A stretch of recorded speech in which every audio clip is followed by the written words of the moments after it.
A girl was sitting on a park bench crying into her phone. I know, over and over again, she said. What did she know? Had she done something wrong? Was she being comforted on the other end of that phone? And then she said, crying with tears streaming down her cheeks, Mama, I know. She cried even harder. What would you do? What should we do?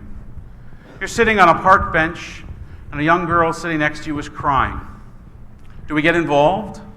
Do we run over and interject ourselves into whatever's going on in her life, offering comfort or assistance, asking what's wrong? Or do we ignore? Do we pretend not to see and not to hear, mind our own business? It is harder, I think, to intervene than not to intervene. But it is much harder to choose to do either than simply do nothing and ignore and dive into our phones, scroll through Facebook, put our earbuds in, and pretend not to hear the world around us. Our phone is perhaps the easiest way to avoid dealing with our own discomfort. And what was her mother telling her on the other end of that phone? Never to stay out late again at night? That everyone fails every now and then? Was it even a real phone call, or was she rehearsing the conversation she was going to have with her mother later that day? Was she all alone in the world? Did she need support? You're sitting there. What would you do? What should we do? Mama, I know. She put her phone down in her lap. She pulled her hoodie over her head, and she cried heavily into her chest. Now, I didn't hear this conversation. The writer Jonathan Safran Foer did. He wrote about it in an article in the New York Times about 6 years ago. And 6 years ago, I clipped it and I put it in my sermon file, thinking one day we might need this message. Honestly, I think I'm 6 years too late. We need it now more than ever. The essay that he wrote was entitled, How Not to Be Alone. And in it, Foer tells this story to demonstrate something that I think we all notice, but haven't quite been able to put a name to yet. He told the story to demonstrate how technology, which was created to actually connect us to each other, encourages us to retreat from each other. That technology contributes in many ways to our loneliness. Foer writes, the phone didn't make me avoid the human connection, but it did make it easier for me to ignore her in that moment. Our daily use of technological communication has been shaping us into people that I don't think we really want to be. It's been shaping us into people that are more likely to ignore each other than to connect with each other. The flow of water will carve a stone. No matter how hard it is, over time, it will shape it. Just like the currents that flow around us are carving and shaping our habits. Just as like all that is going on around us is causing us to be and feel and act in certain ways. And a funny thing has happened in this modern sea that we are swimming in. Have you noticed, because I have, that we have begun to prefer the poor substitutes for human contact and connection that technology provides, instead of the real human contact and connection. I see it all the time. I see it in my own life. I see it particularly in myself. It's easier. It's easier to make a phone call than to schlep out to see your friend in person. It's easier still to send a text message than to risk actually to have a face-to-face conversation with them. And it's perhaps easiest of all to send an email, maybe late at night, when there's no chance that they would respond. Sometimes they do, and you're like, what do I do now? And you know when I notice this the most? I notice it when I'm texting my wife and my kids. When I'm texting them instead of calling them and talking to them. It's easier sometimes just to text. Technology that was created to improve human interactions, making it possible for us to reach someone that we couldn't perhaps ever have reached before in that moment, has actually become a substitute for human interaction and connection. And I speak from personal experience. Last month, I turned 49 years old. He doesn't look that young. You're not saying that, I know. Last month, I turned 49 years old.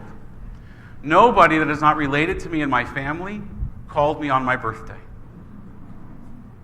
Now, I have 5,000 friends on Facebook. There are 900, almost 900 families in this congregation.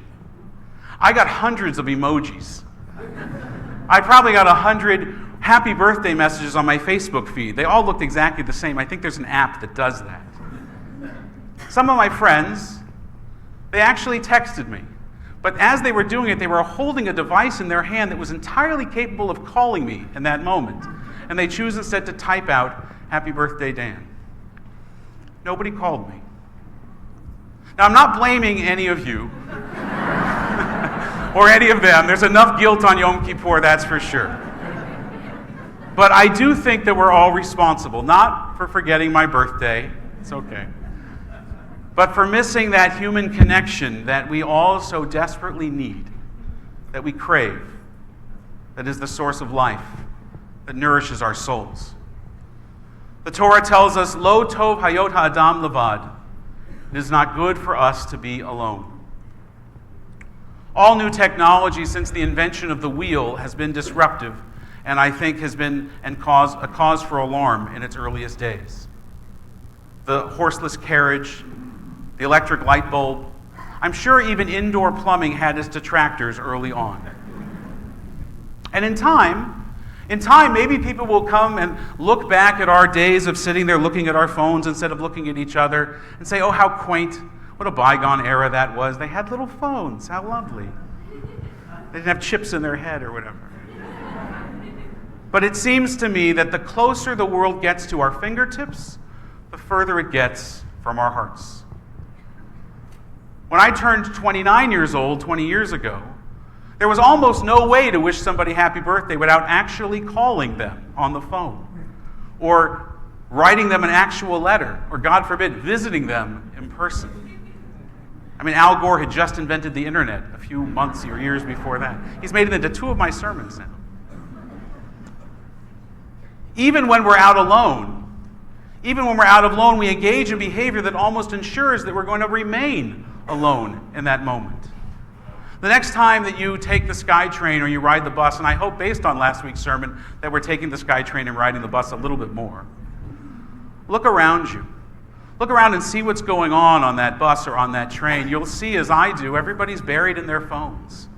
Heads down in their screens or ears covered up by their headphones. It makes it almost impossible to even engage in the very basics of a social convention or conversation. Is this seat taken? Do you have the time? Can't ask that of somebody if their head is covered up with earphones. Or perhaps the conversation starters that might lead to, who knows, a cup of coffee later. Did you catch the game last night? I really like those shoes. Where did you get them? I do, Karen, actually. They're very nice shoes. Henry David Thoreau wrote, "City life is millions of people being lonesome together." City life is millions of people being lonesome together. We are missing out. We are missing out on one of the most fundamental and essential elements of what it means to be a human being. We're missing out on human connection.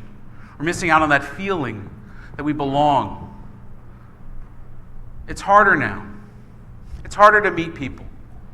It's harder to have success at dating. I mean, I haven't done it in a while, but I wasn't so great at it then, but thank you, honey. It's harder to actually enter into a conversation. That example on the bus happens not just on the bus, it's everywhere. It's harder to connect with people. Even though we have more tools available to us now than probably ever in the history of the world.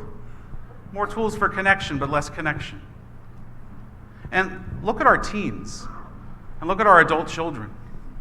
They sit there texting on their devices, on their phones for hours on end. They're texting people that are in the same room.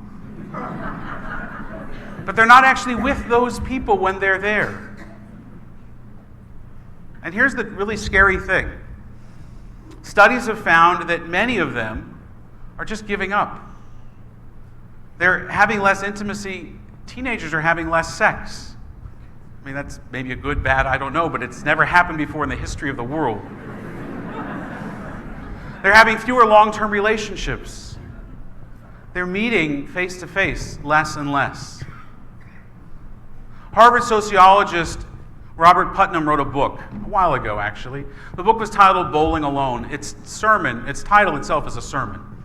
The premise of that title was that people he'd found in his studies preferred now to bowl individually, independently, rather than to join the leagues that their parents used to join. But he went beyond that. And so further in his book, he reached a conclusion. He said that we are feeling vaguely uncomfortable and disconnected. We've changed our environment more quickly than we know how to change ourselves. We want to live in a more civil, more trustworthy, more connected society, more caring and collective community, but we don't know how to get there. He went on to say that loneliness is in many ways a state of mind.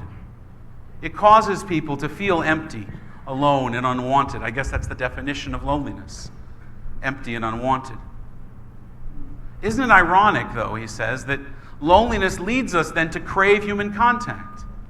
But that very state of mind often makes it difficult for us to then connect with other people, to form connections. And this is no surprise to us. We're all students of the world. We're all students of each other. We see what's going on around us, even if our heads are buried in our phones. We've all noticed this dilemma that's been created over these last few years. We have a hunch, and we're right, that there's just something not right with our relationship with the universe anymore. It's not as rooted as it once was. It's not as meaningful as it could be. But we're not exactly sure why. We think our phones, but there's more to it than that. The Vancouver Foundation had the same question. They wanted to understand loneliness in Canada, particularly in Vancouver. They found that 1 in 5 Canadians is lonely. 1 in 4 in Vancouver. 1 in 3 seniors is lonely. They found that 50% of all Vancouverites find it hard to make new friends. That same study found that social loneliness and social isolation, they actually impact our physical and our mental health in really profound and dangerous ways. They found that loneliness, chronic loneliness, may shorten our life expectancy more than being overweight and being sedentary and not exercising regularly. They found that chronic loneliness is equivalent, in terms of shortening your lifespan, to smoking 15 cigarettes a day. And why are we so lonely? I mean, I almost kind of want to ask you to tell me, but there's a lot of you here. Why are we so lonely? I think part of it has to do with the changing nature of work and the way that technology has changed our work and our work environment. Because work used to be the place that we met people. I mean, synagogue and work. We used to meet people at work. That's where some of us made our best friends. Some of us made those friends so well that we ended up marrying them, and we're sitting next to them right now. The connectedness of the workplace is rapidly changing, and it's rapidly diminishing. People hop now from job to job. They work from city to city. They travel more. They're not in one place at a time. Steady work is harder to find, and you've heard of this gig economy? That's Uber drivers and DoorDash and people that do tech support calls from their home. My brother lives in the San Francisco Bay Area. My brother used to work in a building with a company with over 24 employees. Now he works in his basement. Same company, same job, more or less the same employees. None of them are in the same room. It is not good for us to be alone, Torah tells us. We are the most social beings on the planet. We need human touch. We need the word of another. We need that connection. We need people, not pixels. There's a story in the Talmud about a rabbi who was a faith healer. This rabbi could lay his hands on somebody and heal them. I missed that class in rabbinical school. I never covered that. Tried. I can only get this to work. I can't get this to work. He could touch somebody, just touch them, and he would heal them. That rabbi, that faith healer, got sick. And so he called to his friend. He said, come and heal me. And then the Talmud stops the story right there. And it asks the question, as the Talmud will always ask a question. It asks, why couldn't this rabbi heal himself? It's a faith healer, just touches and heals. Why couldn't he heal himself? And then the Talmud answers the question. And it says, because a prisoner, cannot release himself from prison.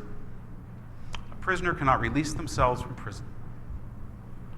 When all you see all day is that glowing screen in front of you, it can feel like solitary confinement. I've felt that way. I'm sure you have too. Just staring at that screen all day long. And that's why real community instead of virtual community is so important. It's so vital to our survival as human beings. Because it keeps us tied together no matter what. It gives us a place and a people that we can count on. It's where we meet each other, face to face and heart to heart. We get strength from each other. It's where people know who we are, and they miss us when we're not there. And if that theme song from Cheers is running through your head right now, it totally is through mine also. Sometimes you want to go where everybody knows your name. I don't remember the rest of it, but you'll figure it out. Rabbi Lord Jonathan Sacks, he spoke here a couple years ago at Shar Tzedek. Rabbi Sacks said that community is society with a human face. It's the redemption of solitude. Community is society with a human face. It's the redemption of solitude. Now, the root of the word synagogue is sin. Not that kind of sin. S-Y-N. It's a Greek prefix. And it means or implies togetherness. The phrase that we use, the term we use for synagogue in Hebrew is a Beit Knesset. A house of ingathering. A house of assembly. Place where people come together. We call this a congregation because this is where we congregate. This is where we gather. Synagogues came into being not for people to find God, but for people to find each other, for Jews to find each other. And that's why our tradition has, since the very beginning, required that we daven and that we pray in a minyan, that we have at least 10 people for our prayers. Because we want Jews to say those prayers together, because so often, the prayer that we so often say is, God, please release me from my loneliness. Please help me feel not so alone in the world. And the answer to that prayer doesn't come from God. It comes from those people that are standing around you, that are praying next to you. You're the answer to that prayer in each other. Think about our Shabbat Kiddush and our oneg. I know I probably shouldn't talk about food. You just started fasting. But my guess is that you backfilled that a little bit, and you're probably nice and satiated right now. So we've got a little bit. That Kiddush, that oneg, I know it feeds our bodies, but you know, it nourishes our soul. The bagels, the lox, the schmear, that's just lubricant. It's not such great lubricant, but it's lubricant. It's lubricant for conversation, for connection, so that we can meet each other, so that we can get to know each other, to hear each other's stories, and for us to hold those stories as sacred to each other. And so when we come to shul, maybe a year from now, maybe sometimes in between, when we come to shul, let's make this place like the world we wish it was. Let's make this place as warm as we wish the world was. Let's greet each other. Invite each other to sit beside you, unless you want to sit alone. I get emails about that all the time. If somebody wants to sit alone, let them sit alone. Solitude's not the same as loneliness. Help people with a book. Help them find where we are in the service or the program. And remember, it is almost, if not more important, to say goodbye as it is to say hello. Because the essential thing is that we need to see each other and greet each other and be with each other panim al panim, face to face. That's how God met Moses on the mountain. Panim al panim, face to face, not Facebook to Facebook. So how can we know what's really going on with somebody if we can't look into their eyes and see their soul and hear their heart? Rabbi Mordechai Kaplan is a 20th century American rabbi, maybe the most influential rabbi of the 20th century in the United States. He was the founder of the Reconstructionist movement, but beyond that, he founded the Jewish Community Center movement. He had the concept, the idea of the JCC. But he also believed in synagogues too.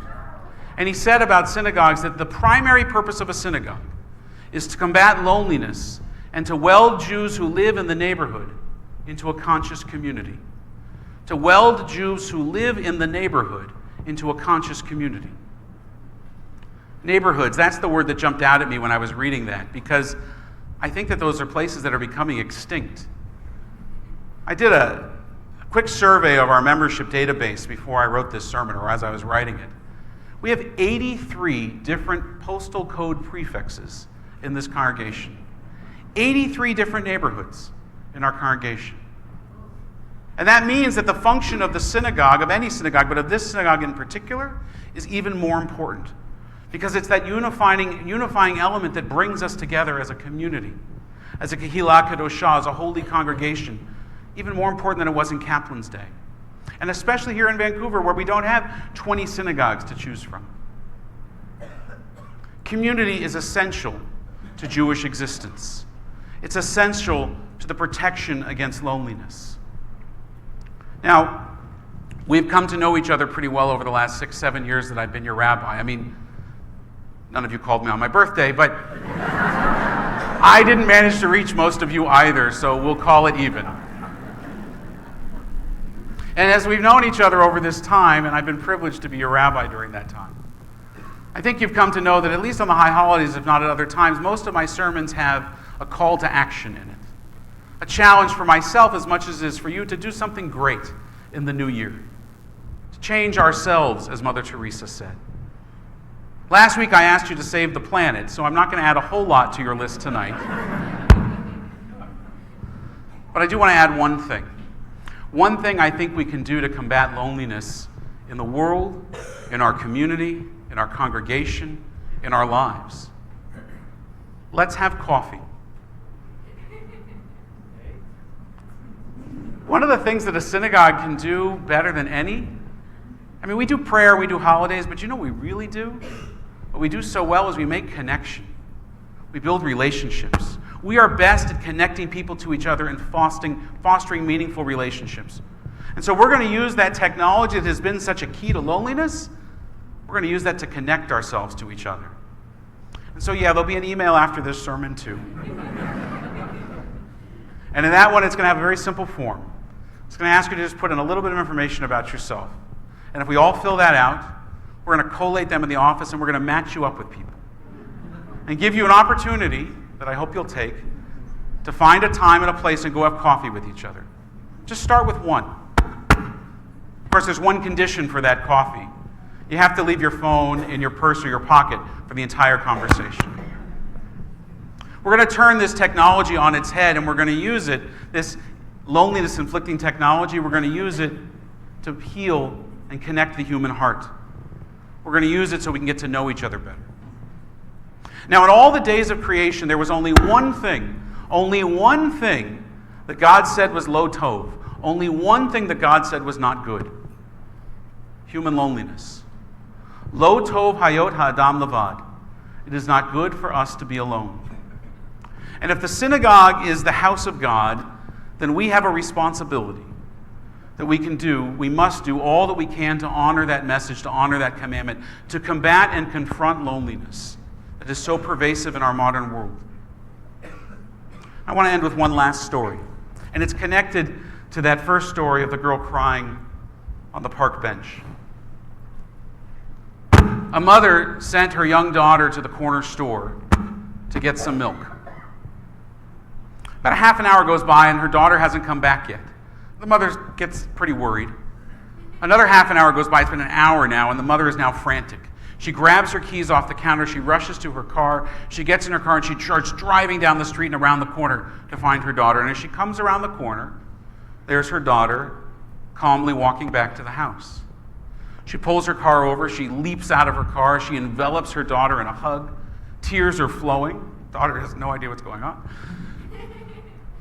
Honey, where were you? I was so worried. Don't you know I was waiting there for you? I worried something had happened to you. Oh my God, I'm so glad you're okay. Tell me what happened. Where were you? The daughter realizes her mom is pretty upset here. Says, Mommy, I was with my friend. Her doll got run over by a car, and I was helping her fix it. Her mother calms down, breathes a little bit, and says, Honey, were you able to fix the doll? And her daughter says, No, I couldn't fix the doll. So instead, I helped her cry. That's what we do here. That's what we do in relationship and community. We help each other cry. We help each other celebrate life's joys, and we comfort each other through life's oys. We see and we greet each other panim al panim, face to face, not Facebook to Facebook. In a room filled with about 1,000 people tonight, too many of us are alone. Too many of us are feeling lonely. Surrounded by 1,000 people, we're alone. 5,000 friends on Facebook, we feel alone. Lo tov hayot la'adam levad. It is not good for human beings for us to be alone. Each one of us can do something about that. We're the only ones that can, and we need to do something about that. In an age of loneliness, the synagogue, which is all of us, it's not the building, it's the people in it, is the most, I think, most important answer to that question of loneliness. We are the voice. We are the voice that answers when another soul calls out for companionship, and we answer. We answer, Hineni, I am here. I hear you. I see you. I'm there for you. You're not alone. Ken Yehi Ratzon, may it be God's will. Amen. Gemar Tov.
God.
God.